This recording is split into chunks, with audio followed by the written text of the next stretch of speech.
free racing pigeon tips and lots of info. Please subscribe to my YouTube channel. Look at the links and email below. Different methods of racing pigeons. Fanciers have, over the years, developed different methods of racing pigeons, each having as its main objective the improved performance of their pigeons.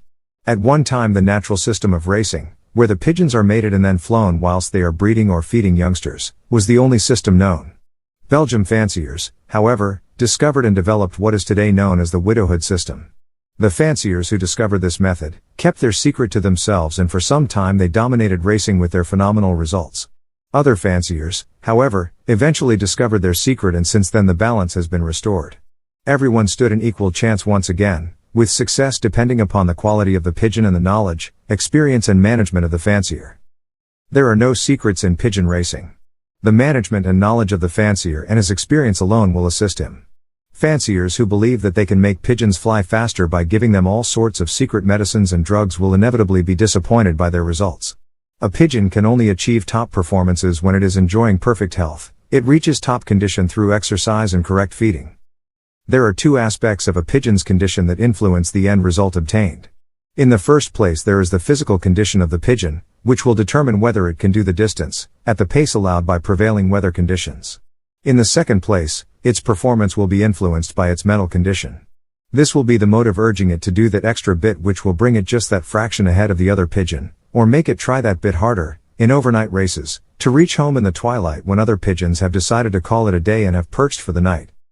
It sometimes happens that a pigeon's mental condition and will dominate its physical condition, but this will be the exception rather than the rule, since a pigeon's physical condition is usually the deciding factor in his performance. For this reason we shall first discuss the factors which influence the physical condition. Thereafter we can discuss the different racing systems which have a greater influence on the pigeon's mental condition, whilst also influencing his physical condition to a certain extent. The physical condition of a pigeon is influenced by feeding and exercise in the first instance, and is further qualified by hormones working in its body tissues.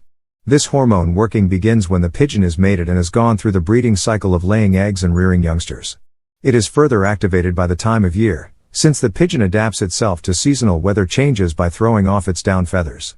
Pigeons which have reared a round of youngsters will start molting and will cast their first flight when having sat about 10 days on their second round of eggs. Pigeons which have not been allowed to rear youngsters will cast their first flights much later, when nature instructs the glands to release the hormones that activate the molt.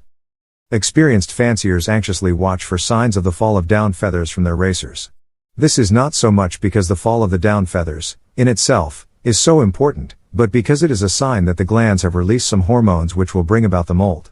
It is an established fact that pigeons will only reach top form after they have cast their first flights.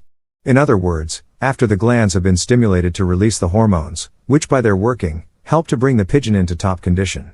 I have given this explanation to help you to understand how the racing system employed also influences the physical condition of the pigeon. Pigeons will reach top physical condition by feeding and exercise, but will then still not race as well as expected. Yet, all of a sudden, a change will come over them and they will race exceptionally well for a few weeks. This is when the loft strikes form, a condition of super health and physical condition that comes and departs of its own accord. LTS arrival is welcomed by all fanciers, but no fancier has yet succeeded in bringing this condition about when he wishes it. It usually occurs when the temperature of the loft rises and the happy balance of work and food is reached. The feeding of a racing team is very different from the feeding of stock pigeons, or pigeons during the off-season. With the racing team one should endeavor to balance the amount of food given against the amount of work done. What I mean here is that you cannot expect your pigeons to work for 2 hours a day, give them 2 or 3 training tosses per week, race them every week and expect them to do all this on 1 ounce of food per pigeon per day. When you work them hard, you must feed them accordingly. This is certainly the most difficult part of pigeon racing and is one aspect of the game which everyone struggles to master. The person who, by chance, strikes the happy medium between food and exercise usually cannot understand why others have problems. The person who feeds heavily usually tosses his birds quite a lot, to work the extra energy off, otherwise the birds would become heavy and fat. But even this does not help him to bring them into the right condition at the right time, and therefore he also guesses when basketing day comes along. He sometimes succeeds, but in most cases the pigeons are either that little bit too heavy or just that little bit underweight. The fancier is not capable of working out exactly how much he must feed his birds or how much work they must get. He therefore works on a system of feeding and working, and hopes that he will strike the happy medium by chance. Fanciers who are overfeeding their birds usually are successful in the hard races, since the birds can use that extra potential energy, whilst fanciers who underfeed succeed in the faster races, since excess weight becomes a burden. It is difficult to strike a happy medium, but by study and experience one gradually evolves a system to which one's pigeons respond and by which one can achieve success. I have found that one should become acquainted with your pigeons individually and through daily inspections of their physical condition. Learn to tell whether you should increase their food or give them more work, to get them into the desired condition on basketing day. For this purpose, I prefer to use the system of breaking them down by racing and feeding over the weekend and then gradually building them up towards basketing day again. If you handle your pigeons regularly, especially at night time, you will learn to feel what the condition of their muscles is. For this purpose, one takes the pigeon in one hand in the normal way and places the other hand in front with the thumb over the back and the four fingers next to the breastbone. By pressing these fingers slightly into the muscles, you will feel a certain resistance, and with practice will soon be able to tell whether the muscles are swollen with energy or flat and deflated. The best procedure is to handy the pigeon on basketing day and again after the race, when you should be able to feel the difference. The pigeons which have taken part in the race will have deflated muscles as a result of the work, whilst those which have not been raced will feel full and round like an inflated rubber tube. Jules Guyet of Belgium made me acquainted with his purifying mixture on his first visit to the Republic of SA a few years ago. This mixture consists of barley, rice, small sunflower, kaffir corn, dari, and wheat, mixed in equal proportions, with linseed and rapeseed added to taste. This mixture is fed to the pigeons that have not been to the race, while the others are away, and is also given to the racers on their return from the race. Those that have not been to the race would lose condition, by which I mean that their muscles would become deflated, whilst those that have raced would slowly start building up. The pigeons are kept on this mixture for 2 or 3 days, and the daily exercise is continued as from the evening after the day of the race. Depending on how hard the race was, you may cut down on the time they exercise. This mixture is called a purifying mixture, which is a direct naming after the work it does. It actually works as a purifier, so that the use of a purgative becomes absolutely unnecessary when this mixture is used. Keen observation will soon prove to you how beneficial the mixture really is, since your pigeons will almost immediately regain their pinkish flesh color, about a day or 2 after the race. Although they will appear to be very hungry when fed on this mixture, they will still exercise when let out, but not as vigorously as when fed on the usual racing mixture. The period which you keep them on this mixture depends entirely upon your working system, but I have learnt through experience that it is possible to calculate exactly how long you must feed your usual racing mixture to have the birds in approximately the same condition each basketing day. You will notice how quickly they built up again when fed on the usual racing mixture, and you will also note an improvement in the way they exercise as basketing day draws closer.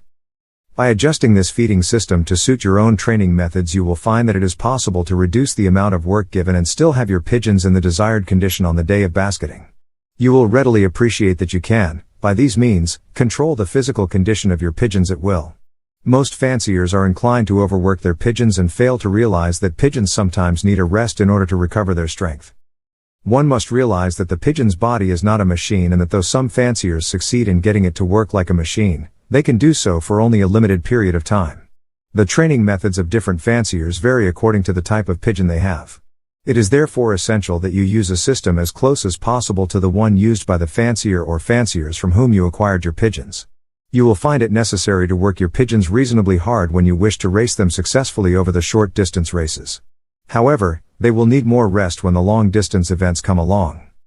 Furthermore, it will be necessary to adjust your feeding mixture accordingly. Pigeons will need more energy for the long distance races, and for this reason one should feed more maize when these races are flown.